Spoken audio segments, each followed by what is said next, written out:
Fankhauser. I'm the daughter of Arthur and Lillian Upton from Wonga Park. They moved there in 1922.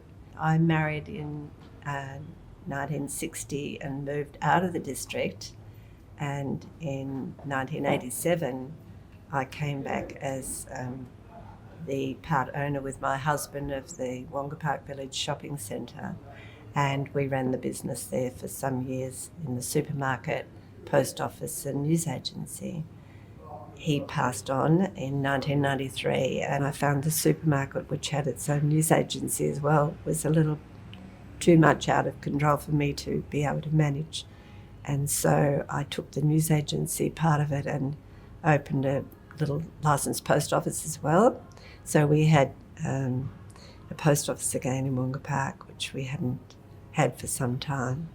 For a while I did the paper deliveries, although I also had some very helpful ladies in the district who did the deliveries, because it's about 50 kilometres of delivery.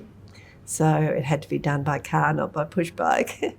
And it was quite an early start, 4 o'clock start to get the papers rolled up, put in a plastic bag, and then drive around the 50 acres delivering them.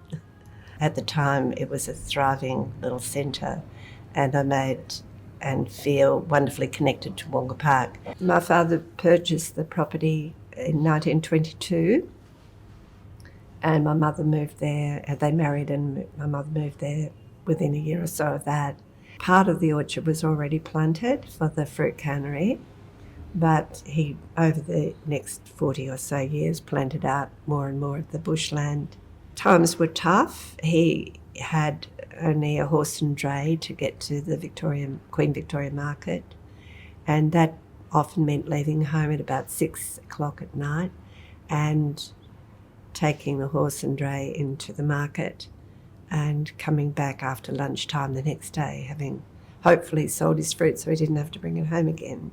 I don't know whether Maroondah Highway had been sealed by then, but certainly Yarra Road was in a very poor state of repair, and they had to cover the fruit to keep the dust off it.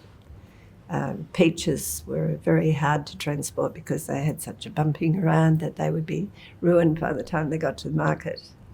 In 1925 approximately, he bought a T-model Ford. I think he was the first one to own one in Wonga Park, and he assembled most of it at home with the help of a couple of local people. That made transport a lot better, but of course the roads hadn't caught up with the modernised transport, and so it was difficult still to get your fruit. But it did reduce the amount of time that you had to be away from home. Prior to that, I believe when they first got there, if there was an accident or an illness, sometimes children were wheeled in a wheelbarrow to Lilydale for a doctor's visit. Later on, a doctor from Ringwood would be able to ride out to Holloway Road and then hopefully hitch a lift on somebody's horse to go to the houses. With the advent of the 1949 jamborees, we were able to get a lot more services in Wonga Park, the Scout Jamboree, which was a worldwide Pan-Pacific jamboree. That brought with it a lot of services to Wonga Park.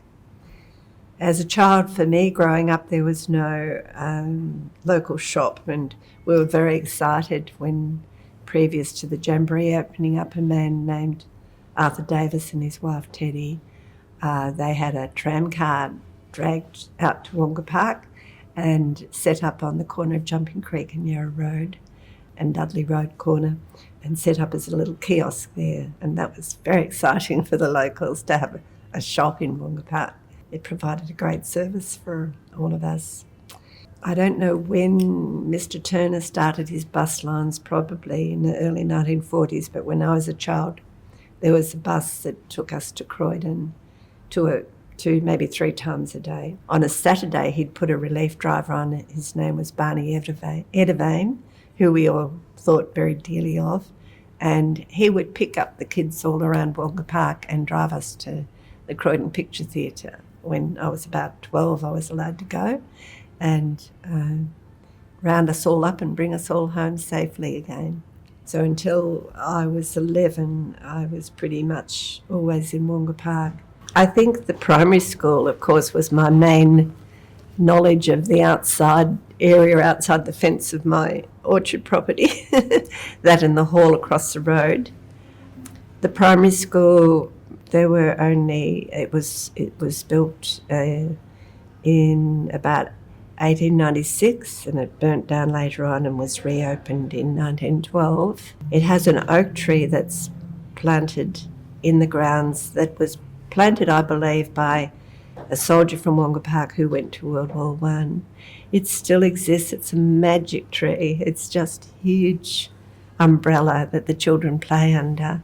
And all these generations have been, under this tree. When my brothers and sisters started school, my brothers in particular, one rode his bike to Lilydale on very poor roads to get to Lilydale High School, and the other one rode his bike to the Croydon station and went to Box Hill High School. Other than Box Hill Tech, I think there was a girls' school in Mont Albert that ones could attend. But Wonga Park had 8 grades at that time, so they mostly went through to the 8th grade and then left and went on to a job somewhere. By the time I was ready to go to high school, it was post-war and we had an influx of migrants, and so many high schools started growing up in the area. So I only had to go as far as Ringwood.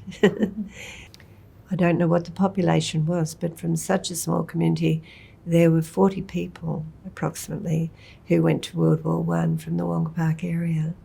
Some of them were workers living in the area but not come from the area, but of course a lot of them did come from the area. I loved the freedom of growing up in Wonga Park. Personally, I love to walk in the bush, which is still my love. Where the dams are on what was my late father's property is now called the Arthur John Upton Reserve. There was a maidenhair fern gully, and I spent a lot of time just meandering around through that area. I love the peace and quiet. I love the open space. I love the beautiful views over the Yarra Valley. I feel very connected to that view, and I would never want to lose that. I love the history of the area and the fact that it had the orcharding background, and that's in my blood. I love the area beyond all belief. I couldn't imagine ever living anywhere else.